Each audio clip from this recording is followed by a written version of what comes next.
Emmanuel Macron sur l'Afrique, eh bien, tout Africain conscient devrait donc comprendre très vite tout ce qu'il a pu nous dire et qu'est-ce que ça signifie.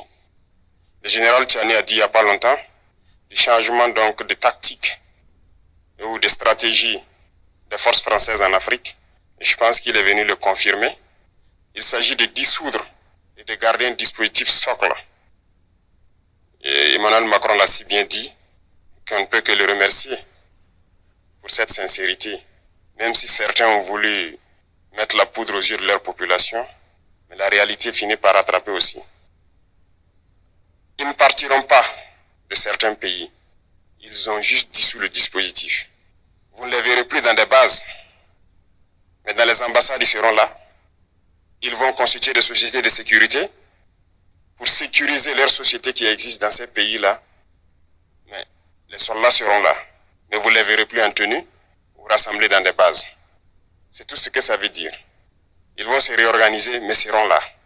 Il a parlé de politesse vis-à-vis de certains chefs d'État en leur donnant la primauté d'annoncer donc la rupture ou le départ des forces françaises. Ça nous importe peu, on peut dire. Mais tout ce que nous savons, c'est que si vous voulez une rupture avec ces forces impérialistes, c'est simple, on dénonce les accords. Tout commence par là-bas. Je pense que l'exemple du Tchad, en tout cas, est palpable. Ils ont commencé par dénoncer les accords. Sinon, si on ne dénonce pas les accords, juste dire que les bases quittent, on n'a rien fait. Parce que le problème se trouve dans les accords coloniaux de défense qui ont été signés depuis l'indépendance. Le plus dangereux n'est pas ceux-là que vous voyez dans les bases. Le plus dangereux, ce sont les conseillers militaires. Les conseillers militaires existent dans tous ces pays. Ils ont existé au Burkina aussi jusqu'en fin 2022, jusqu'à ce que nous prenions nos responsabilités. Et qui sont ces conseillers militaires? C'est ceux-là qui sont censés mettre en pratique la politique de la France ici. Ils doivent travailler à rendre nos armées très faibles pour que la France puisse toujours avoir l'argument d'exister ici. Sous Blaise Compaoré, ils avaient réussi. Nos sentinelles prenaient donc la garde avec des bâtons.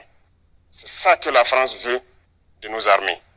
Lorsque nous arrivons à cette étape, nous n'avons pas le choix que de vouloir qu'ils viennent s'installer.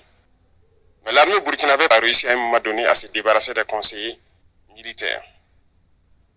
Malheureusement, je pense qu'en 2019, après l'opération Otapoano, où ces Français ont vu que l'armée burkinabé avait encore une capacité de réagir au terrorisme, ils ont appelé le chef d'état-major en France, ils l'ont instruit de reprendre les conseillers